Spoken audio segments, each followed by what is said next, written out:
Garen, let's have a look at the remaining fixtures this weekend. A lot of them are sort of mismatches, I guess.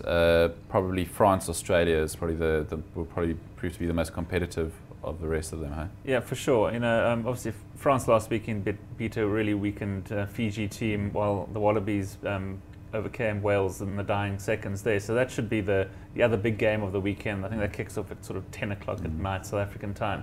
We still got old Scott Spedding at fullback for the French team. I see Cockett's among about 12 replacements that they've named. So hopefully he gets a slot on the bench and comes on later as well. It's interesting to see how they both play. They obviously did fairly well last week. The French raving about their performances, but at the same time people complaining that they're not real Frenchmen, if you like. So it'll be interesting to see what happens then. Again, another test for Michael Cheika as the Wallabies coach, just taken over recently. He's undefeated to date. Interesting. I'm not too sure how that game actually pans out. That's probably another tight game. It could go either way. Penalty or try here should be the difference between those two teams. From a Southern Hemisphere point of view, you would like the Wallabies to win, I guess. But that also then spells gives them a little bit more confidence than they perhaps have had in the past. That could then come back to haunt South Africa a little bit as well, heading into the World Cup. So yeah, that's probably the other big game. And then obviously we've got Scotland against the All Blacks. Always interesting to see what happens there. Richard McCaw's got some Scottish blood in him apparently, and he's like I said earlier, he's the only one out of the starting 15 from last week that's retained his spot. He's playing on the blind side flank, I believe, which he's never ever started in 135 tests. So I'm not 100% sure why they're even bothering to pick him there.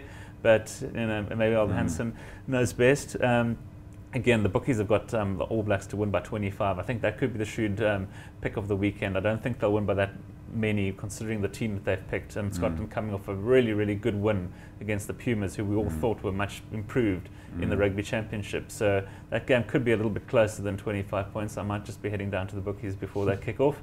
And then a couple of other games that aren't perhaps as exciting from a South African point of view, but still a massive Saturday of rugby on TV. And then Sunday, obviously a little consolation game, Ireland, Georgia, but we don't have to talk too much about that. Rob, do you want to weigh? Ireland will win. Do you want to weigh in on any of the other fixtures with some predictions? Yeah, as Garen said, France, Australia, very interesting fixture. Big test for the new Australian regime.